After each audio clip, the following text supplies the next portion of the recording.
Je ne suis plus capable des examens du ministère. Mais non, j'affiche un optimisme certain et tout ira bien. Bien sûr. Ceci étant dit, toujours dans le sujet des probabilités qu'on a amorcé précédemment. Un instant.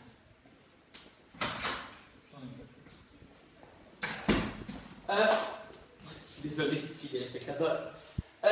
Donc, si je veux rester dans l'ordre des probabilités, ok? Je prends mon pot de billes, j'ai 5 billes. On s'entend, toi et moi, que j'ai 3 billes noires dans ce pot-là, peu importe la couleur des autres billes, j'ai 3 chances sur 5 de piger une bille noire.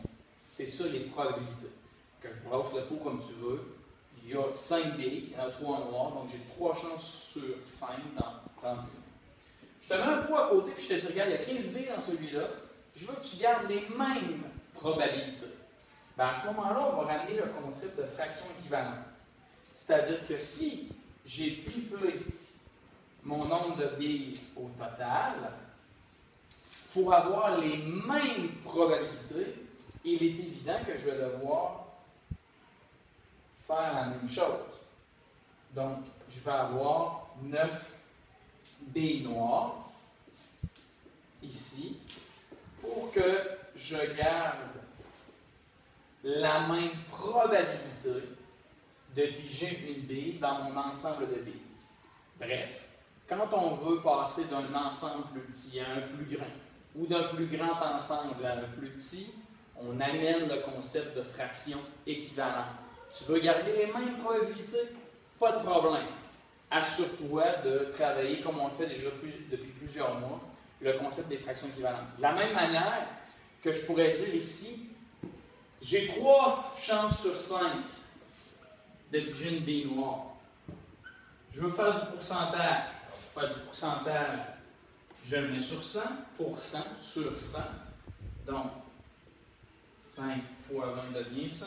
Ce que je fais en bas, je le fais en haut. 3 fois 20, 60.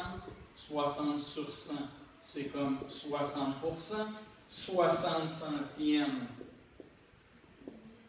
c'est comme 60%, c'est comme 60 sur 100, c'est comme 3 cinquièmes. Tout ça a la même valeur. Donc, dans cet ensemble-ci, on pourrait dire que j'ai 60% de chance de piger une bille noire, j'ai 60 centièmes de chance de piger une bille noire, ou j'ai 3 chances sur 5 de piger une bille noire.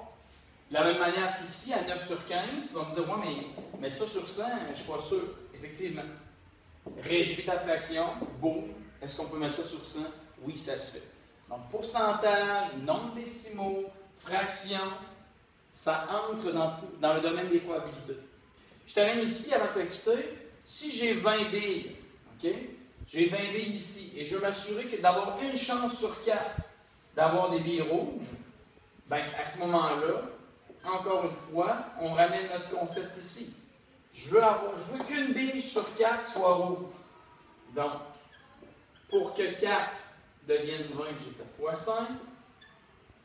Ce que je fais en bas, je le fais en haut. Donc, 1 fois 5, 5. Donc, si je veux avoir une chance sur 4, ou 25% de chance de piger une bille rouge, je dois en mettre absolument 5 rouges là-dedans. De la même manière qu'en 4e année, je pense, quand on t'a demandé de faire le quart d'un ensemble de 20 billes, bien là, tu as colorié une rouge. Ça. Tu faisais 1, 2, 3, 4, 5. Une rouge. 1, 2, 3, 4, 5. Une rouge. Excuse-moi. 1, 2, 3, 4. Une rouge. 1, 2, 3, 4. Une rouge. 1, 2, 3, 4. Une rouge. 1, 2, 3, 4. Une rouge. OK?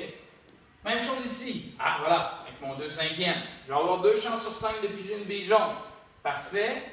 Mon ensemble est de 20 billes. Fois 4 pour que 5 devienne 20. Ce que je fais en bas, je le fais en haut.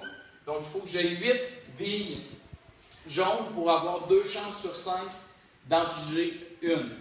Qu'est-ce que ça veut dire? Si je suis en 4e année présentement, je ferais 1, 2, 3, 4, 5. 2 billes jaunes. 1, 2, 3, 4, 5. 2 billes jaunes. 1, 2, 3, 4, 5. 2 billes jaunes. OK? Donc, juste comprendre à la lumière de cette capsule-là qui s'étend un peu, c'est arrête de bougonner, ça achève. Il reste quelques jours d'école. que quand on parle de probabilité, il faut avoir en tête que tout ce qui est fraction équivalente, nombre décimaux, pourcentage, il faut ramener ce qu'on a appris là-dedans pour l'utiliser. Là-dessus, va te reposer. Va bloguer avant.